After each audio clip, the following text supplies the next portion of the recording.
First off, before the video starts, I just want to make sure everyone gets the memo. It's spelled Aika, not Eika. I don't know why they changed it to an E, but we're not doing that here. Okay, good? Got that out of the way? Cool. Hey everyone, my name is Lakoi. I peaked top 12 singularity in the Chinese server and have over 200 Aika games.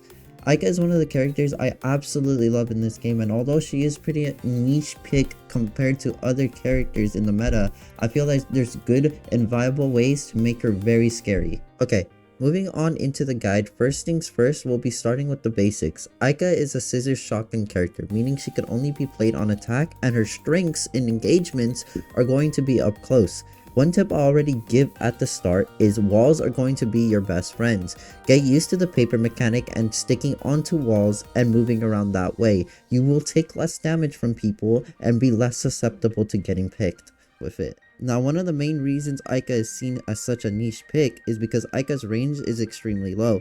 She has the biggest range fall off of any character and in the game, so she's really hard to pull off on larger angle maps like Area 88 or Port U.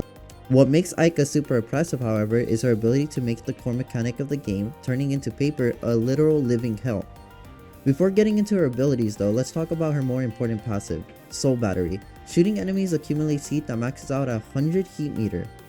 At max heat, any damage against stringified opponents does an increased amount of damage. You can consume the 100 heat meter by using an ability which will then enhance that said ability but tick you back to 0 on the heat meter. Now, the reason it's important to keep this in mind is because a lot of experienced players and inexperienced players love spamming the paper button. Aika is a direct punishment to players like this. Moving on to her abilities though, let's talk about her Q, Purgatory. Aika makes a fire dome in the direction of her crosser. Anyone who hits the edge of the dome takes 40 to 80 damage depending on your heat meter. This is going to be the bread and butter of Aika. This ability is very helpful to force people into bad fights. Aika's stronger up close, so natural people want to run from you.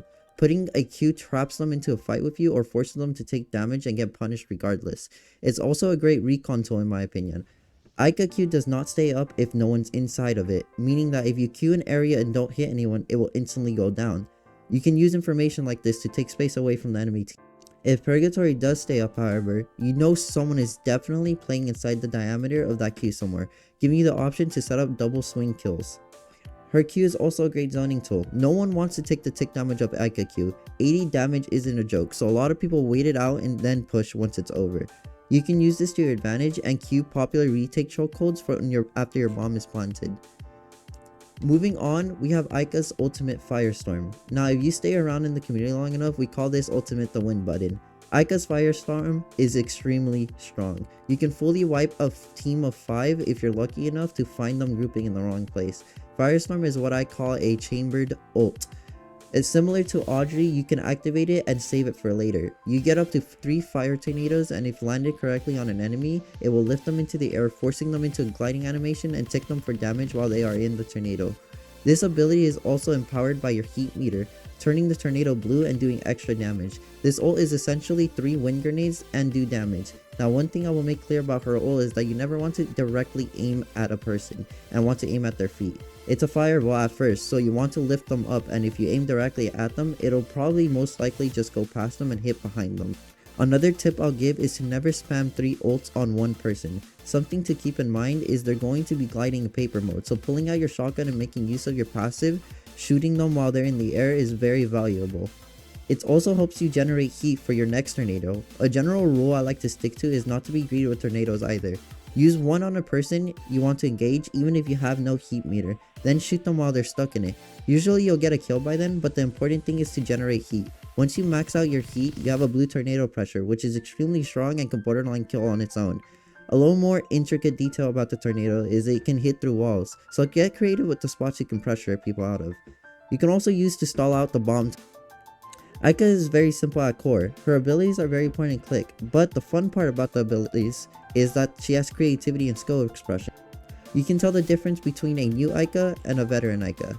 Now we got the gun passives. I won't be making a Google Doc for these, just so it's a little easier to read, but I'll explain all the thoughts behind them here in this video. Aika's gun passives are massive game changers and spikes to her character. Her gun by itself with no upgrades is pretty mid, and some might even say bad. So knowing good upgrades for a gun is very valuable to her. Going in order, the first buy you would want would be one of two upgrades, depending on the map. On a smaller, more Aika favored map, going increased bullets is the better play.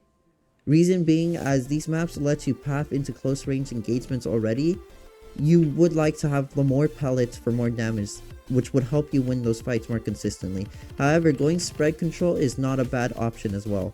On larger maps, you definitely would want either movement speed or spread control. If you see the enemy team is running a long range team comp on defense on a long range map like Area 88 or Port Euler, going movement speed to close the gap on them is definitely very viable. However, if you are playing more AR duelist brawl up close type comps, you can go spread control to give you a little more range just to make sure you have good pathing. Moving on to the other upgrade, stringification damage is a given. It doubles into your passive and allows you to do more damage to people in paper mode. Very strong on characters like Baimo and Eika. Effective range is not needed since you'll be up close anyways and you don't need to fight anyone in mid range. Lastly, always go reload speed. Magazine capacity has a shadow nerf which will also reduce your reload speed while giving you more bullets. Aika's reload is already pretty slow, and making it slower is just not what you want out of a chaos-inducing high-paced character. And slugs, yeah, we don't talk about slugs here. Okay, now that we got the weapon upgrades out of the way, let's move on to the ability upgrades. These will enhance your abilities and make them stronger to use, but will also help you unlock awakenings, which is the real peak of your character. So for Purgatory, you usually want to opt into her -5 seconds on cooldown over the duration. Having your Q more is very strong will definitely be harder for the enemy team to play around space, so cooldown is just way stronger than duration. Not to mention, if you do not ever hit anyone with your Q, you don't have to wait for as long for your next one. Luckily, Soul Battery has one buy upgrade, so it's a no-brainer what to get. But I will say, whenever you do buy a yellow upgrade, always get damage to heat conversion before cooldown. As for building heat faster will make you and your abilities stronger. Speedrunning the greens, you will want light regen armor and stringified movement. Light regen armor allows you to take some damage while scaling and being able to regenerate it over time. Stringified movement speed lets you glide faster, making you overall pathing way faster and giving you that gap closing ability Aika needs.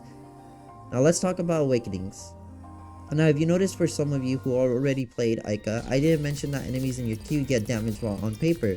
The reason being is that it is a very common misconception that Aika Q automatically does damage to people who are papered inside of it, but in reality she doesn't do damage to people in paper until she gets her first awakening. Her first awakening requires the purchase of a green M.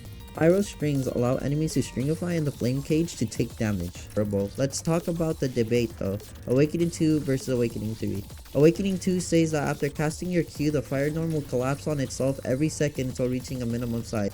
This awakening is the more popular one among Aika players, as for its almost guaranteed poke. Instead of the dome being up and having players just not have to touch the edge or paper, this awakening turns the game into a mini game where the only way to not take damage is to stay close to the center and wait for it to fully close.